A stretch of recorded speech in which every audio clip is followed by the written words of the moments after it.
안녕하세요. 국회 도서관에 근무하는 정우경입니다. 인재전쟁은 대한민국의 교육과 인재 양성 시스템이 직면한 구조적 위기를 정면으로 다루며 방송에서 다 담지 못했던 국내외 연구 현장의 목소리와 미공개 통계, 그리고 인터뷰 등을 담았습니다. 저자는 의대 쏠림의 원인으로 IMF 외환위기 이후 형성된 불안 사회를 지목하며 연구 개발 직군이 불안정을 경험하면서 의사가 안정성과 예측 가능성을 상징하는 선택지가 되었다고 말합니다. 서평을 쓴 국회 미래연구원의 성문주 부연구위원은 의대 쏠림을 단순히 교육 차원의 문제가 아닌 국가 전략의 문제로 보고 국가가 공학자의 길을 포기하지 않도록 하는 환경 조성을 해야 한다고 강조합니다. 인재가 의대로만 쏠리는 사회에서 우리는 어떤 문제의식을 가지고 의대 쏠림 현상을 바라봐야 할지 이 책을 통해 알아가 보겠습니다. 첨단 과학기술이 산업, 경제, 사회 구조를 재편하는 가운데 연구개발을 통한 혁신 축적과 원천기술 확보 역량은 국가 경쟁력을 좌우하는 핵심 요소로 자리 잡았다.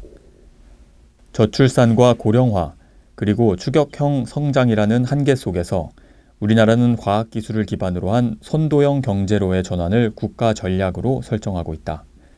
바로 이 전략의 핵심 동력인 인재를 둘러싼 주요국 간 경쟁이 갈수록 치열해지고 있는 양상이다. 인재전쟁, 공대에 미친 중국, 의대에 미친 한국은 이러한 배경 아래 인재를 둘러싼 글로벌 경쟁 속에서 한국의 현주소를 중국과의 대비를 통해 보여준다. 이 책은 2025년 방송된 KBS 다큐 인사이트 인재 전쟁을 바탕으로 방송 시간의 제약으로 담지 못했던 내용을 심층 자료를 보완해 출간되었다. 첨단 과학기술 분야 취재가 쉽지 않은 중국에서의 현장 인터뷰 자료를 포함해 인재들의 전공 선택이 국가 경쟁력으로 이어지는 과정을 비교적 생생하게 제시한다. 첫 번째 파트, 공대에 미친 중국은 중국에서 공학 인재가 자연스럽게 모이게 된 구조를 보여준다. 저장대학교와 칭화대학교 등의 사례를 통해 저자들은 대학의 인재 양성과 연구, 창업과 산업 현장이 긴밀히 연결된 기술 인재의 생태계에 주목한다. 소수 정예 교육과 높은 수준의 연구 환경, 창업 네트워크는 젊은 유니콘 기업 창업자와 핵심 과학기술 인재를 지속적으로 배출해왔다. 이러한 생태계는 오랜 기간 지속된 국가 차원의 연구개발 투자와 산업 육성 전략, 그리고 이를 뒷받침하는 대학 차원의 노력이 결합된 결과이며 미중 무역전쟁 이후 과학기술을 국가 생존 전략의 핵심으로 재설정한 정책 기조는 공학 분야가 합리적인 선택지로 자리 잡는 데 중요한 배경이 되었다. 이에 대비되는 두 번째 파트, 의대에 미친 한국은 우수 인재의 의대 진학이 개인적 선택이 아니라 사회적 규범과 제도적 환경의 산물임을 보여준다. 성적이 우수하면 의대라는 기대는 사교육 환경과 결합해 취학 이전부터 대입까지 하나의 경로로 수렴하며 선행, 반복, 문제풀이 중심의 학습은 의대 진학에 맞춰 효율적으로 작동한다. 그러나 이러한 경로는 탐구와 실험, 실패를 통한 학습 등의 미래 역량 개발과는 거리가 있다. 더 나아가 의대 쏠림은 재수, N수, 반수 등의 경로를 통해 강화되며 과학기술 분야 인재 이탈을 누적시키고 있다.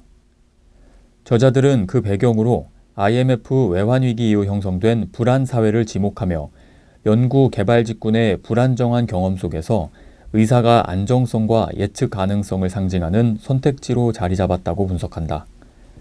주목할 만한 점은 이 책이 이러한 현상을 개인의 문제로 환원하지 않고 국가 시스템 차원에서 인재의 확보, 배분, 유지 문제로 재구성했다는 점이다.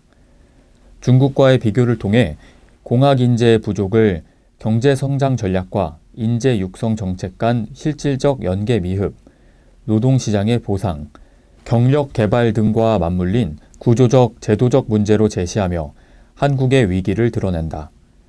다만 의대 쏠림과 이공계 기피는 이미 장기간 누적된 구조적 문제이기에 이 책은 그 체계적인 원인 분석보다는 문제의식 환기에 더 무게를 둔다. 이 책을 관통하는 문제의식은 핵심은 사람, 곧 인재다. 스스로 문제를 정의하고 해답을 찾아내는 통찰력, 아이디어를 실제 성과로 연결해내는 실행력이 인재의 조건이나 지금 한국 사회에는 그런 인재를 길러낼 제도적, 문화적 토대가 부족하다라는 말로 압축된다. 과학기술을 축으로 글로벌 경쟁이 심화되는 시대에 이는 단순히 교육 차원만의 문제가 아닌 국가 전략의 문제인 것이다. 인재 전쟁이 던지는 질문은 분명하다. 평생 직장이 사라진 사회에서 개인의 불안을 외면한 채 인재의 선택을 개인의 책임으로 돌릴 것인가?